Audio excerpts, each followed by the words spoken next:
My name is Tracy Steinricken, and I'd like to welcome you to the Australasian Mycological Society's monthly virtual seminar. I would like to begin by acknowledging the Yugambeh, Turrbal and Yagara people who are the traditional owners of the land where I live and work, and also the traditional owners of the land from where you're all joining us today. I recognise their continuing connection to land, water and culture, and I pay my respects to their elders past, present and emerging. Before we get into today's seminar, I wanted to talk a little bit about the 2022 AMS Symposium, which will be in Wellington, New Zealand on the 25th of November. Now that borders have opened, it's a great opportunity to travel to the beautiful harbour city and meet with other mycological enthusiasts. Our symposium is at the end of the New Zealand Microbiology Society conference, so you also have the opportunity to attend for the whole week if you want to, or just the last couple of days for the symposium, which will focus just on mycology on the Friday. There are a couple of things I'm personally excited about. First of all, our plenary speaker is the amazing Alison Pulio, who you may know from her books, The Allure of Fungi and Wild Mushrooming. We've got a field trip planned on the Thursday to beautiful Zealandia, which is famous as being the world's first fully fenced urban eco-sanctuary, and a great opportunity to have a walk around a bit of New Zealand wilderness. We have several great initiatives for students as well, which that includes student travel grants, oral presentation competitions, and a student networking event. So all good reasons to convince your supervisor to give you that extra funding. So check out the website via the QR code or the link in the chat for more information, or you can submit an abstract and register for the symposium there. And I'll put that link in the chat shortly. So now on to today's webinar, and you can change the slide there if you wouldn't mind. Thanks. So we're lucky enough to have two wonderful researchers from New South Wales DPI, Elizabeth MacArthur Agricultural Institute, presenting today. Krista is the leader of plant pathology research there. Her group supports disease prevention and preparedness through research into diagnostics, surveillance and early detection of plant diseases in New South Wales, as well as management strategies to minimise their impacts. Sophia is a diagnostic plant pathologist working in the Plant Health Diagnostic Service. She has 9 years experience in research and diagnostic capacities. Her research background is in soil-borne pathogens, focusing particularly on Fusarium, Phytophthora and Pythium species. If you have any questions during their talk, please use the Q&A function at the bottom of your screen, or during the discussion afterwards, you can also raise your hand by right-clicking on your name, and you can ask Sophia or Krista directly. So that's enough from me. Feel free to take it away. All right, great. Thank you very much, Tracy. So Sophia and I are very excited to be able to have this opportunity to talk to you a little bit about the work that we do within biosecurity. Before I get too much into things, Tracy has already given a lovely welcome to country, but we'd like just to add to that and acknowledge the traditional custodians of the lands that we live and work in, and pay our respect to the elders past.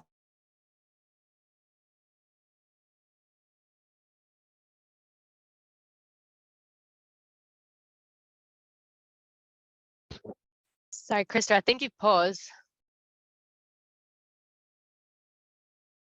Sophia, can you hear me? Yeah, I can hear you. I think we just lost Krista there. I'm not sure if she can hear us. Krista. You're back again, I think. Back. All right, it's telling my internet connection is unstable. Isn't that lovely? Oh, hopefully it'll behave itself. All right, That's so all right. everyone can hear me fine now? Yeah. All right. So aside from technical difficulties, hopefully they'll be finished off now. We're going to be having, obviously, the two of us speaking to you today, and our talk is going to be a little bit less about a specific research area and a little bit more topical. But we do also do our own specific research, and so I thought that I would just give you a little introduction into the type of work that we do.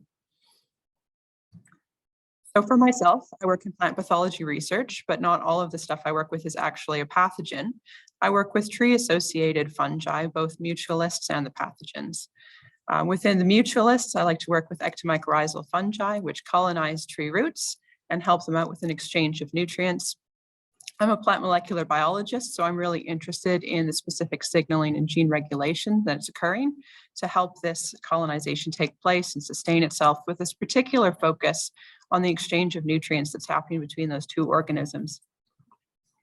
In the work I do in the pathogenic space, I'm still thinking about these mutualist as I'm looking at controlling pathogens using promotion of a healthy microbiome. I do also do some pure pathogen work. So that's a little bit of a summary of some of the stuff that I'm involved in. Sophia, I'll let you talk about your own work here.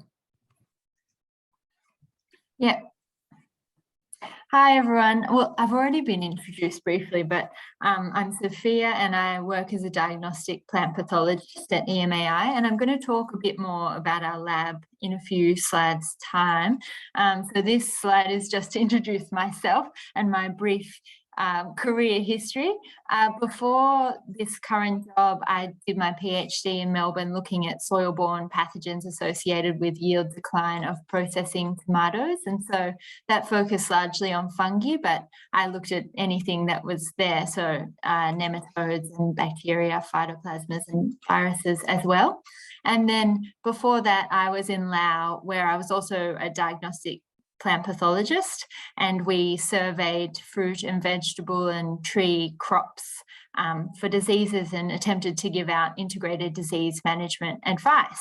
And we're pictured there in a watermelon field, which is also a rice paddy in the other season. And while I was there, fusarium wilt of watermelons was a big issue that we were focusing on. So that's me. Back to you, Krista. All right, great. Thank you, Sophia. So for some of you online, perhaps you're very familiar with biosecurity and how it works, and others may barely have heard of it outside of the news. So we're going to start right from the basics to get everybody onto the same page and ask the question, what is biosecurity exactly? For a lot of people, where you've encountered biosecurity is if you've been traveling internationally and you've arrived at an airport in Australia somewhere, you will have had to, of course, declare whether you have any fruits or vegetables or other plant products. Perhaps you've encountered one of the sniffer dogs looking at your suitcase. And this is an important component of biosecurity, but this is just the beginning of what's actually involved. Think of biosecurity as having two layers. Border biosecurity is like a razor wire fence which surrounds the country. We're looking to keep things actually out of the country in the first place, because the best defense against something is to not let it into the country in the first place, of course. And so we see this at the airport, and we see this also at the ports where we have many goods coming and going out of Australia at all times. And this is something that's actually handled on a federal level. So we don't deal with this in our particular department, although we sometimes assist the federal people in doing these things. We'll also have quarantine facilities where plant materials or animals, if you're bringing your pets into the country, for instance, will go where they're monitored and tested to make sure they're safe to let out into Australia. And so we have this idea of keeping the exotics out of the country in the first place. Unfortunately, just like no fence is perfect in keeping absolutely everything out, it's impossible for even the best border biosecurity to completely keep pathogens and unwanted things out of Australia. And that's where state biosecurity comes in. Here we have a system of surveillance and testing which supports what's happening at the border and looks to see if we can find those things that may have slipped through. If we find one of those things, there may be some form of an emergency response that's raised in response to that. So we have this goal of being able to find and eradicate anything that may have slipped through. There's been a lot about biosecurity in the news lately. Here in New South Wales, we're currently dealing with an incursion of varroa mite, which is affecting beehives. And this, of course, has some pretty huge implications to both the bee industry and, of course, any crops which rely on pollination from bees. And so we're working very hard in New South Wales to be able to eradicate and stop the spread of the varroa mites across the country.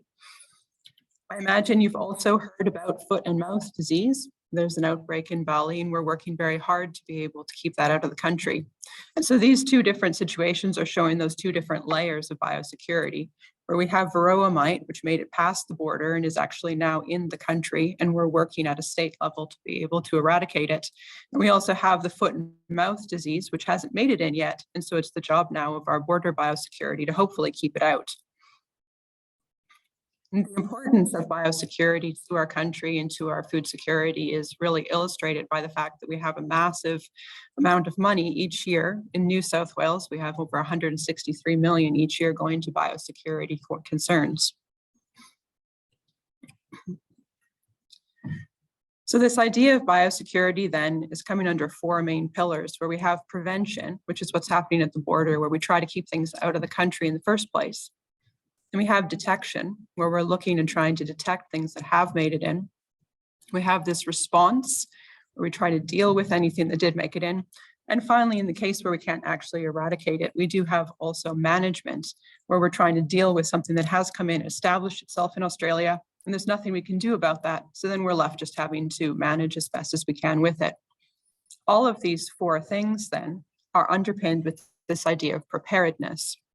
Because if you don't know what it is that you're looking for, or have a means to be able to detect it, or some idea of how you will respond to it, then you're acting very reactively. And what we want to be is acting proactively to be able to defend our country.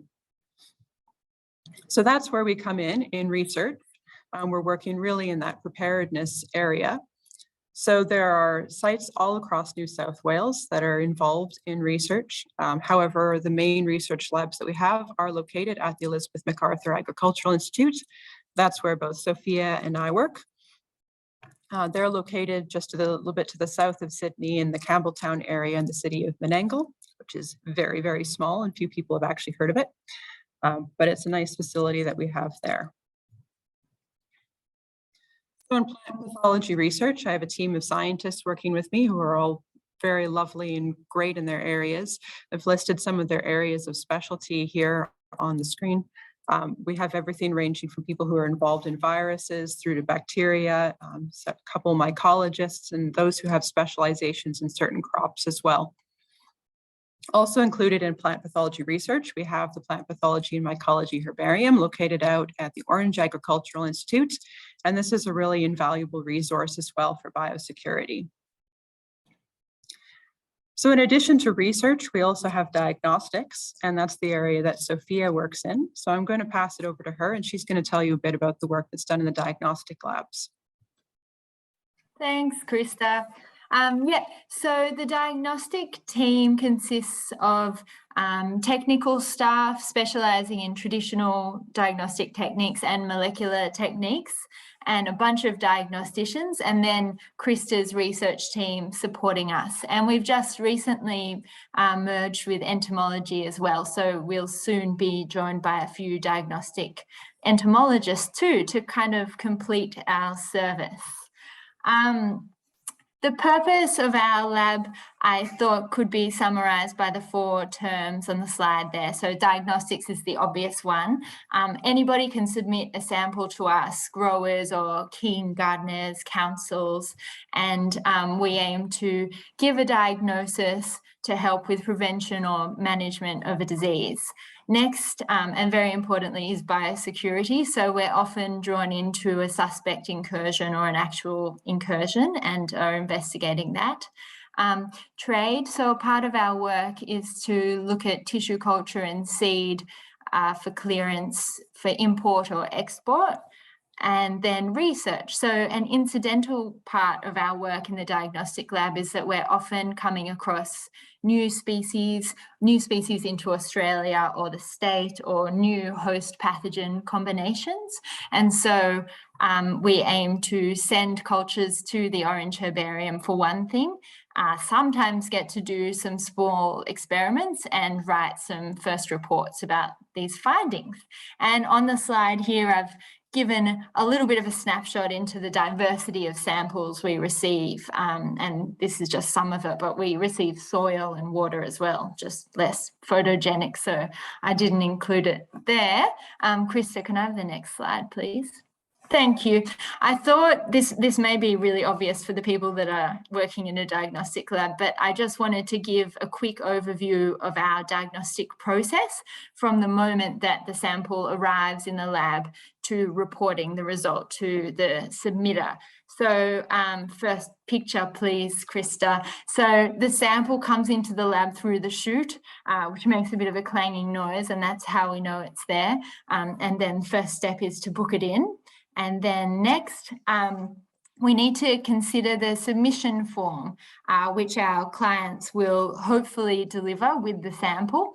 And that tells us some really critical information, not just, well, you know, sometimes we don't know the plant species just quietly. So that's the initial critical piece of information. But then stuff like paddock history or recent weather events, past disease problems are very important for us in our kind of problem solving process.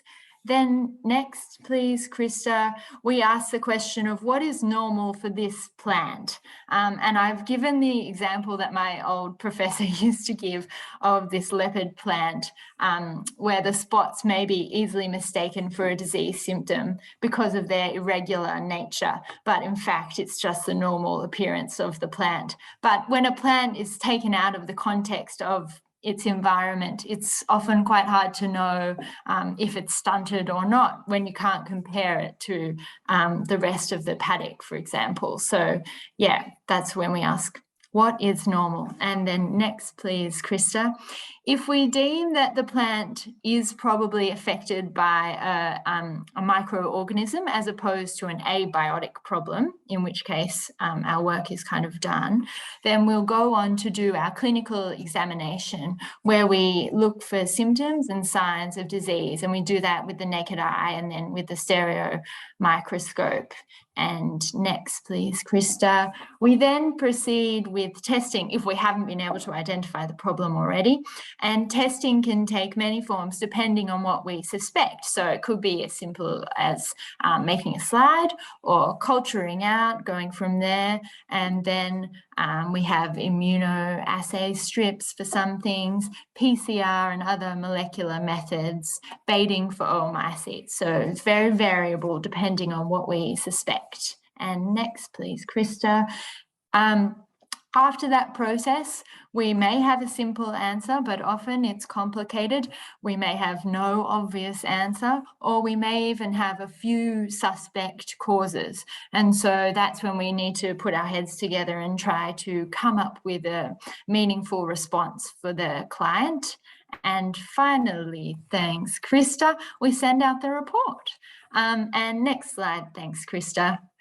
Just a reminder that, yeah, anybody can submit to PhDS, so please never hesitate to contact us. We're happy to look at photos as well. And you can, yeah, look at our website to get all the information. And I look forward to hearing from you all in time. Thanks, Krista. Great, thanks, Sophia.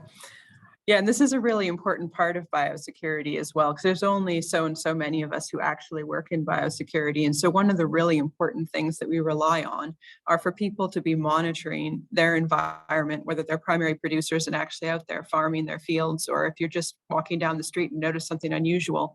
It's really important to think about, oh, should this actually be there? Do I need to report this?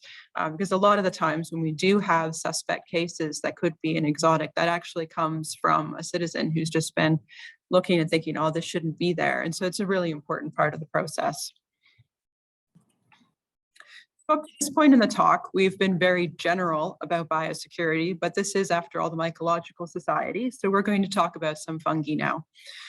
So there are a lot of different fungi that we don't have in Australia, and we're very, very glad of that because they're very big threats to some of the agricultural crops that we grow here. So some of the top priorities, I'm just going to look at a couple of them for you. One of them is Tilletia indica, which causes carnal bunt. You can see in the picture there that the grain that it affects doesn't look very nice. It takes that grain and replaces it with black powder, which is essentially just millions of little teliospores, and gives the grain a distinctly unpleasant smell. So aside from the fact that it actually ruins the grain and you can't use it for flour production or anything like that, the presence of this pathogen in our country would actually also result in a lot of export restrictions and a lot of loss to the value of our crops. So it's definitely one of the highest priorities that we have to try and keep out of the country. One of the challenges in trying to figure out if this is in or not is that there are a lot of things that look very similar. So if you look at these two pictures, the one on the left, that's carnal bunt, but the one over on the right of your screen, this is actually a very related, but not the same as carnal bunt disease. This is Tilletia caries, which is actually endemic in Australia.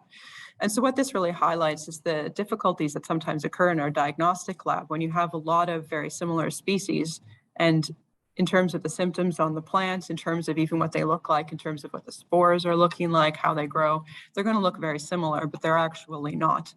So what we really need to do in research is make sure that we have robust diagnostic protocols to be able to analyze what we have and differentiate the different species. So another one of the fungi that we're hoping we don't get in Australia is Fusarium circinatum, which causes pine pitch canker. You can see from the picture what we get is a lot of discoloration in the needles of the plant, and it causes wilting. You get resin at the infection site, which is where the name comes from. And in many trees, it will cause their death. So this has the potential to severely impact Australia's softwood industry. We have a lot of pine plantations and such, and it will have high losses if it comes into the country.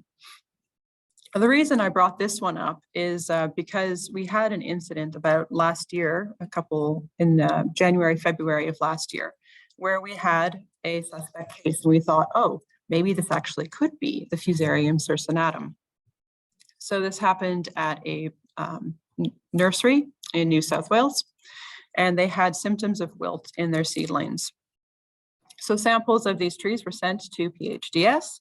Diagnostics were done there. There was also some sent to the Botanic Gardens in Sydney. And after the analysis, we were able to confirm that this was not actually the Fusarium circinatum that we were worried about. But we did actually find a different Fusarium species, which as far as we had known was exotic to Australia. So as a result, this whole nursery had to be put under quarantine until we could figure out what was going on. It turned out that this Fusarium species we had was actually Fusarium commune. So if you look at the phylogenetic tree here, in green are the samples that we sequenced from the trees coming out of this nursery. And you can say Fusarium circinatum groups up at the top of that tree, and nothing was anywhere near there. But what we did have was a number of isolates of Fusarium that grouped with Fusarium commune. Now, this particular Fusarium species has some known pathogenic activity against trees like Douglas fir.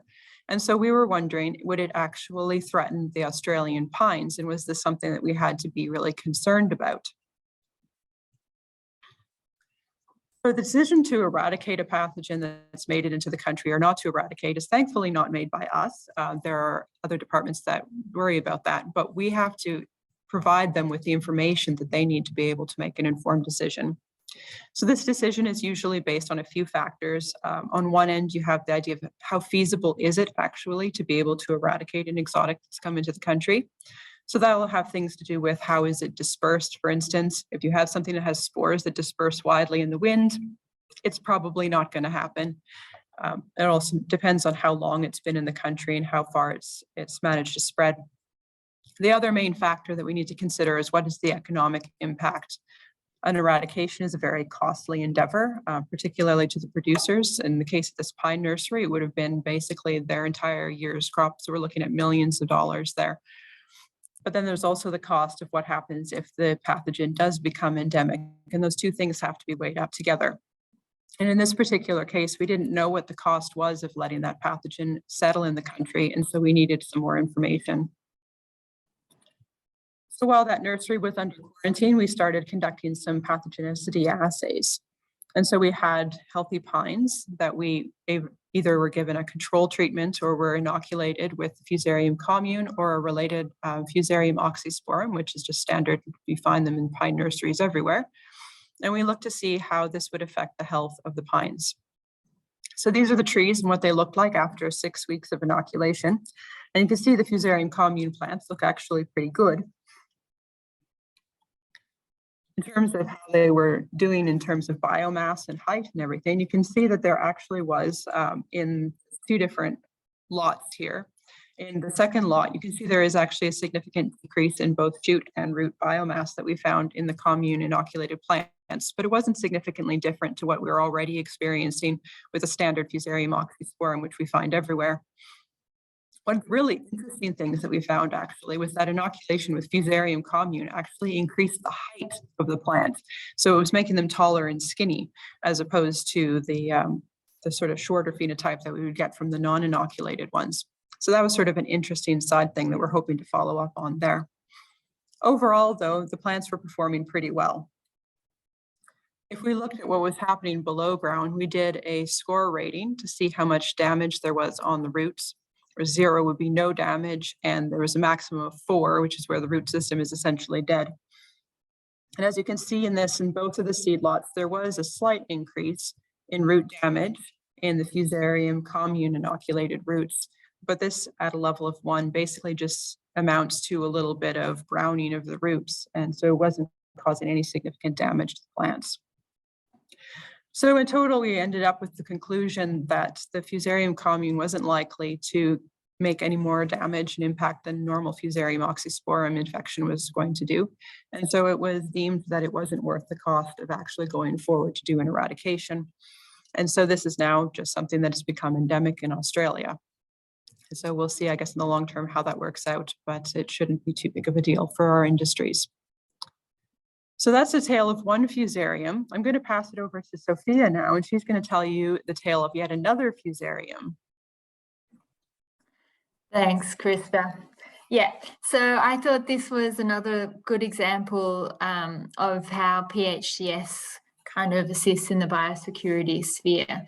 And it started, it's another kind of forest pathogen as well. So we probably should have diversified our examples. But anyway, this is an interesting one.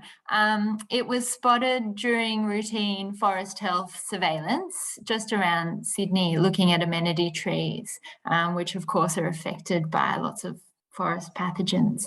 And an Acinogunda was found to have dieback, and upon closer inspection, it had beetle exit holes with some frass.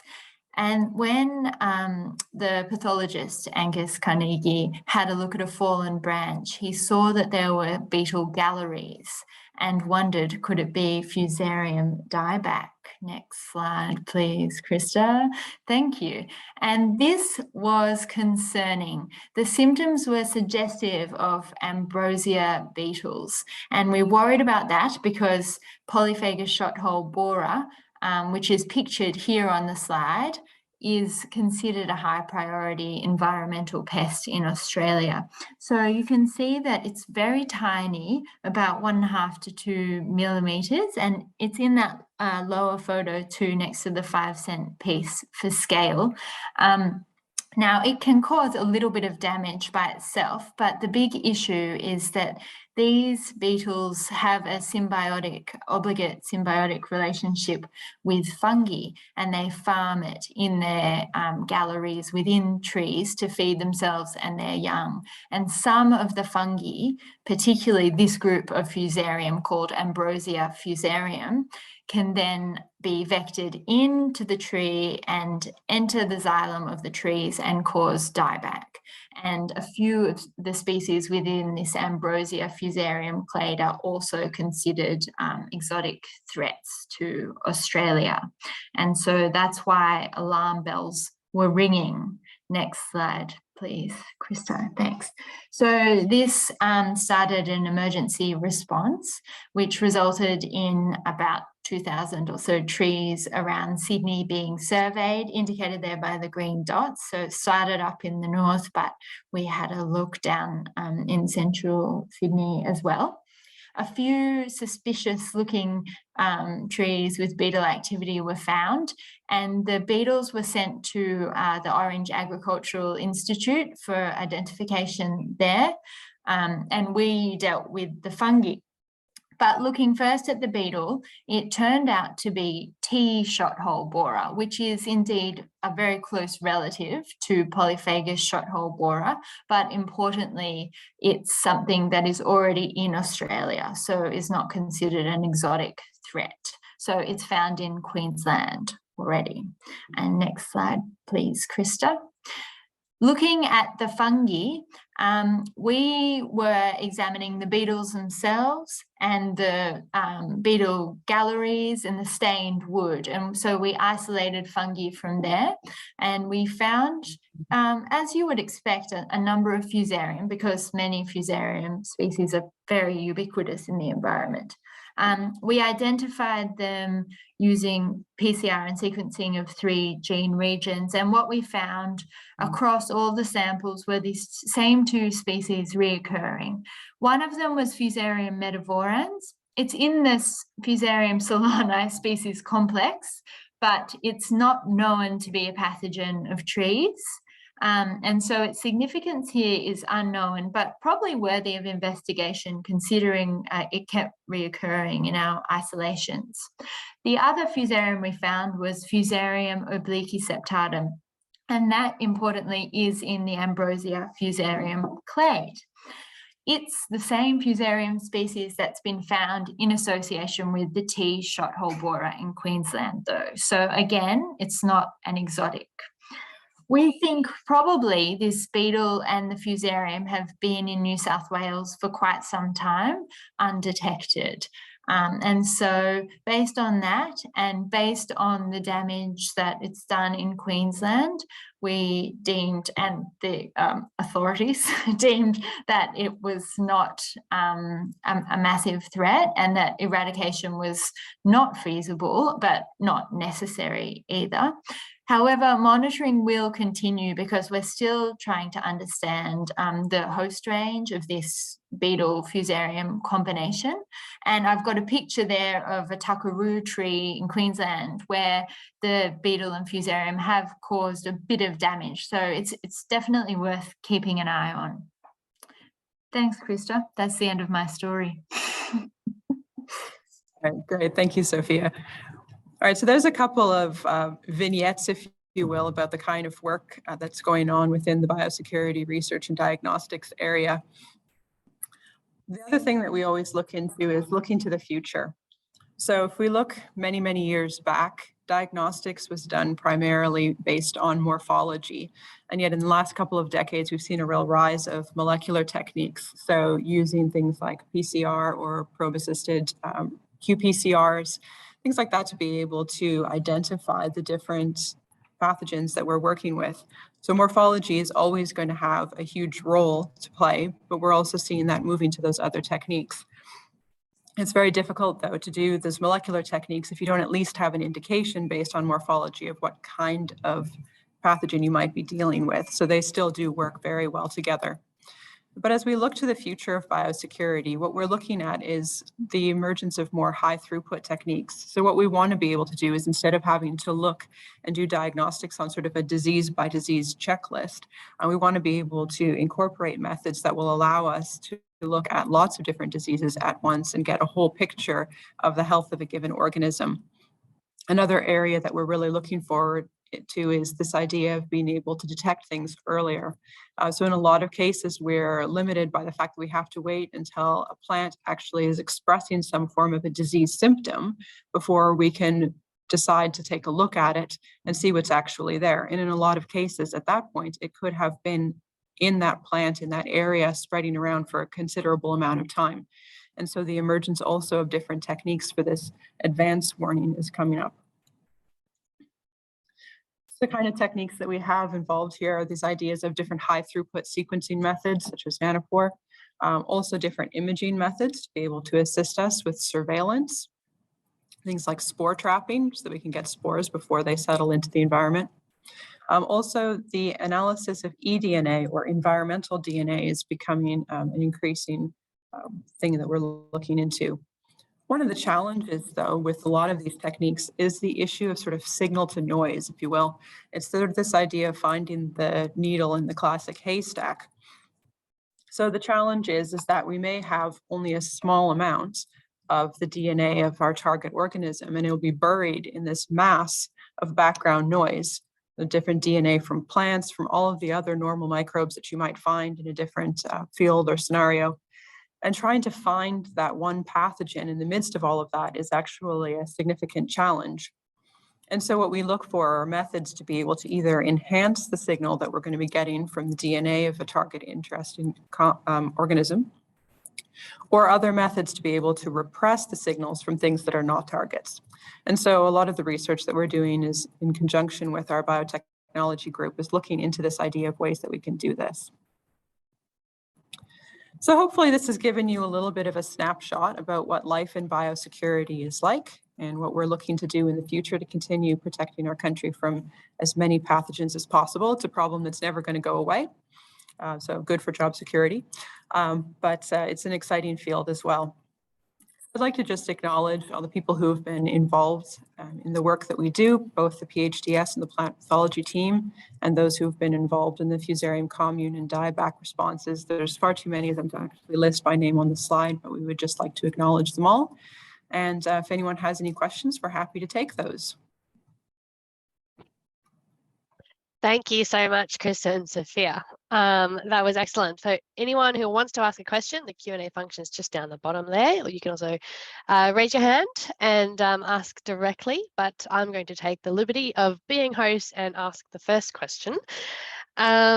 Okay, so a lot of the time you're getting possible reports of potentially severe disease outbreaks. What do you find is the attitude generally of growers and landowners in terms of reporting? Are they more likely to report, or do you sometimes find that people don't really want to report in case of the impacts on their business?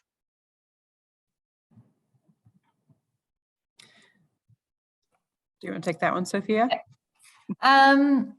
Yeah, well, I guess in the case of people that really don't want to report, we don't hear from them. But but yeah, I think that is an issue. And so, yeah, we make an effort if we're doing field work or workshops to really emphasize that we're on people's side and we're never looking to get them in trouble, and we're only there to help. Yeah. But I think it is an issue that people are a little bit reluctant sometimes. So yeah, that's I guess why outreach and surveys are really important, and we haven't really had enough of those during COVID. So hopefully we can get back out there soon to keep kind of putting out the word for people to keep reporting. On the other hand, there's some really keen people. A lot of people call the biosecurity hotline regarding, you know, something they've bought at Bunnings or something they've spotted in their garden. And so that's a good attitude. Yeah, and we encourage that.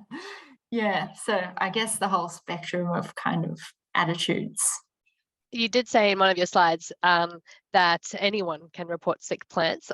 Is that just New South Wales? Like, do you feel calls from outside of the state? We do, yeah, and we receive samples from all over the country.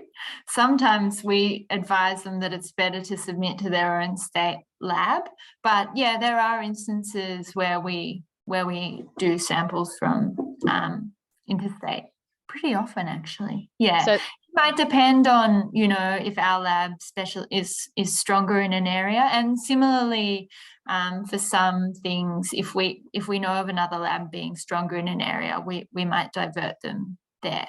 Yeah. So do you have, is there quite good communication there between the different states and territories? I would say so. I don't know, maybe I'm young and naive, but it seems pretty positive. Yeah. Yeah, we try to collaborate, we try to share methods. Yeah. Awesome. Okay, so I have a question from Vicky Weymouth. Do you have a database of organisms that have been reported and their potential impacts? Yeah. We do have the Australasian Plant Pest Database. Is that what it stands for? APPD. You need special permission to view it. So that's got all the records of organisms and what crop they were found on and if there were symptoms. Yeah, so we refer to that all the time. Yeah, it's kind of our first point of call. Once we've identified something, we look it up on the database to make sure it's been reported before in the state and in the country. Yeah, very important resource. Okay, and just don't forget, you can ask your questions here or raise your hand directly. Okay, so I actually had another question. I know a little bit about Taletia indica, and I wasn't actually aware that there was a native Taletia here. So I'm just curious as to what kind of effect the endemic Taletia has on wheat, and if that is a problem here at all. Yeah, crop science is not actually completely my specialty, but it will have some slightly different symptoms than the cardinal bunt, so the exotic version. It tends to affect the whole grain as opposed to the cardinal bunt, which will just get select grains and things. So that is a little bit different in terms of how it actually affects the plant. So you can determine that it's different from that perspective. But how widespread it is, actually, I don't know. Yeah, interesting. Okay. All right. Last call for questions, anybody? It's really great to get an insight into what happens behind the scenes of biosecurity. So thank you so much for coming in and share your experiences with us. And now everyone knows where they can send their queries to when it comes to plant health. So thanks for that. Sure. Also, thank you to everyone for being here today. Next month, we're going to have Dr. Anthony Young from the University of Queensland presenting. So that's on the 24th of August. And keep an eye out for that. And don't forget, if you have any research you'd like to share, please get in touch and we'll sign you up to present your work at an upcoming seminar. So thanks again to everyone, and we'll see you soon. Thanks, Sophia and Krista. Thanks for having us. No worries. Thanks. Bye. See ya.